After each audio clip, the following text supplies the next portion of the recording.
Right across the strait from Singapore, one of the most expensive cities on earth, sits a quiet Malaysian state called Johor.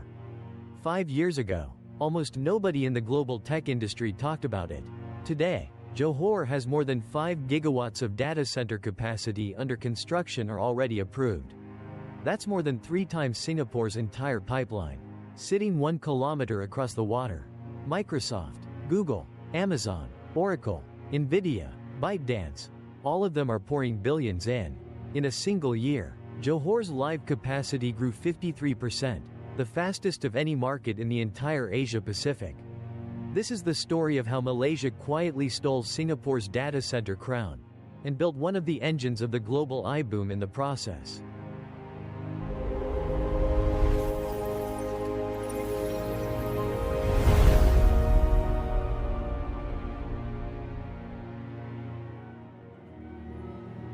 Let's start with the scale, because the numbers are honestly staggering. Between 2019 and 2024, Johor's data center supply grew at an average rate of 145% every single year. For 5 years in a row, not 14.5%, 145. By the middle of 2025, the Johor state government had approved 42 data center projects, with total investment commitments of roughly $35 billion.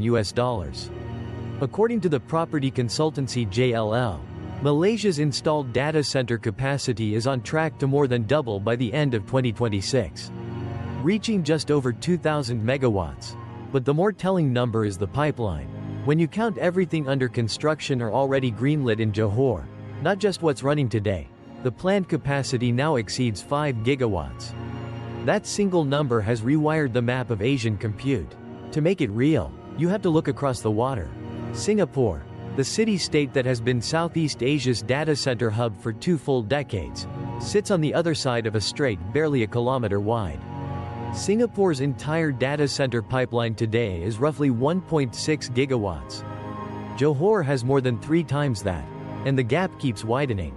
In 2025, Johor's live data center capacity grew 53% year-over-year, the single biggest growth in the entire Asia-Pacific market according to CBRE.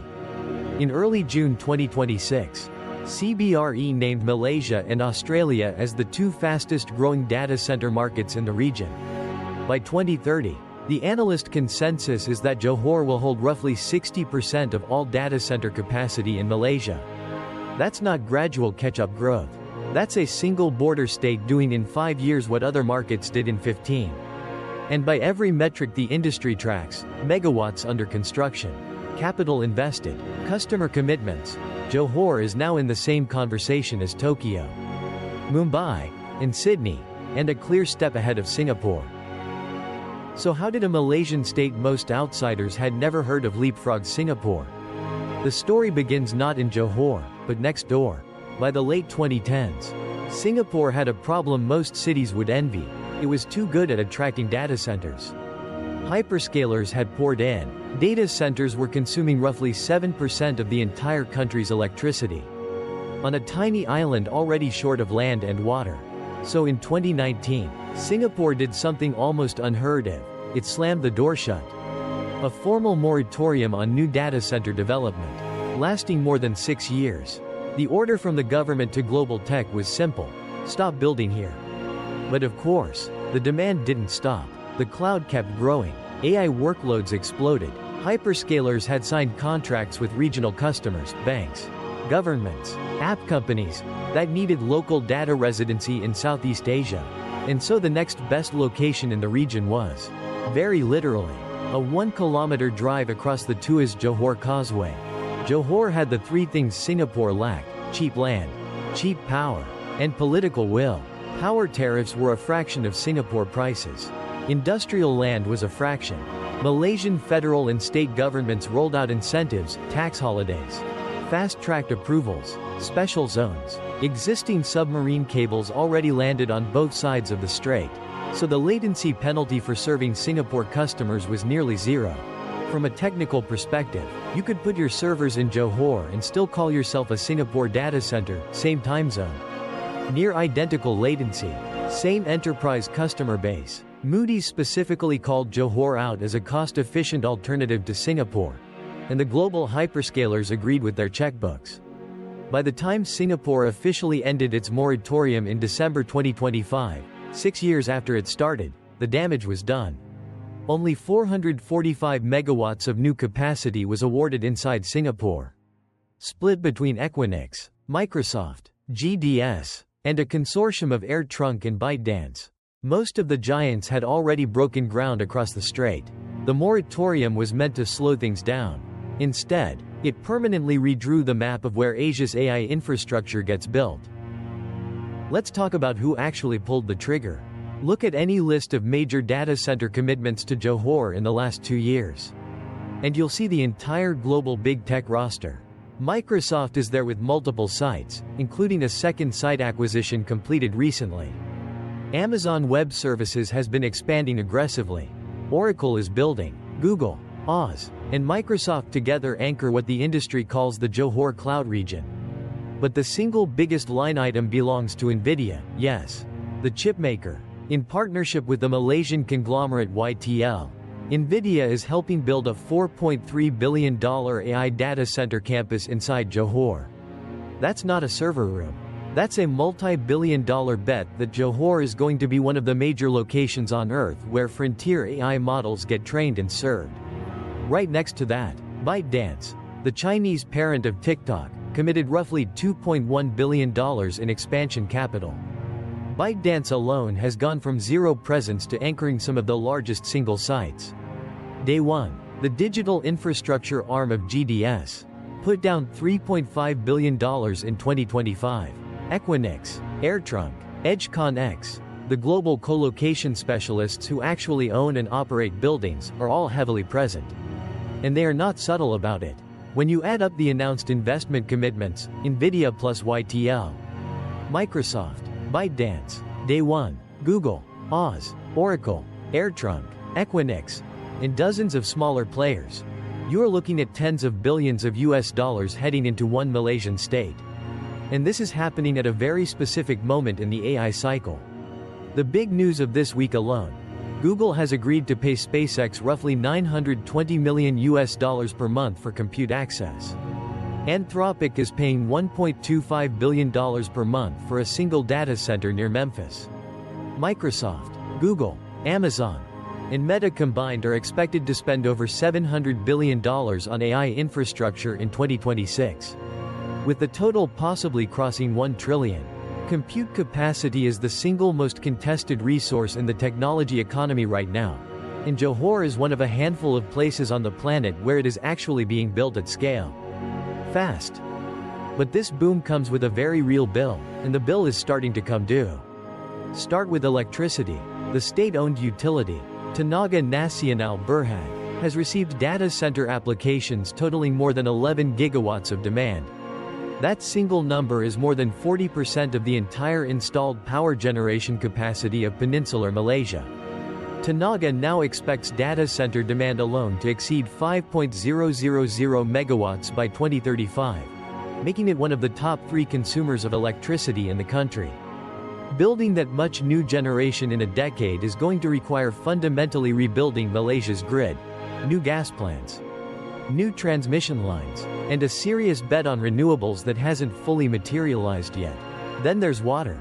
Data centers, especially AI clusters running thousands of GPUs at full tilt, are extraordinarily thirsty.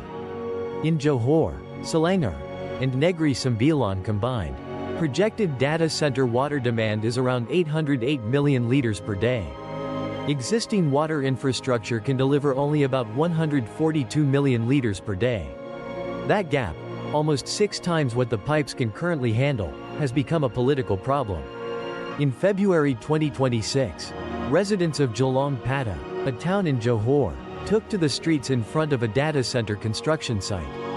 Their concern was simple and very local: when the data center fills up, will there be enough water left for their homes?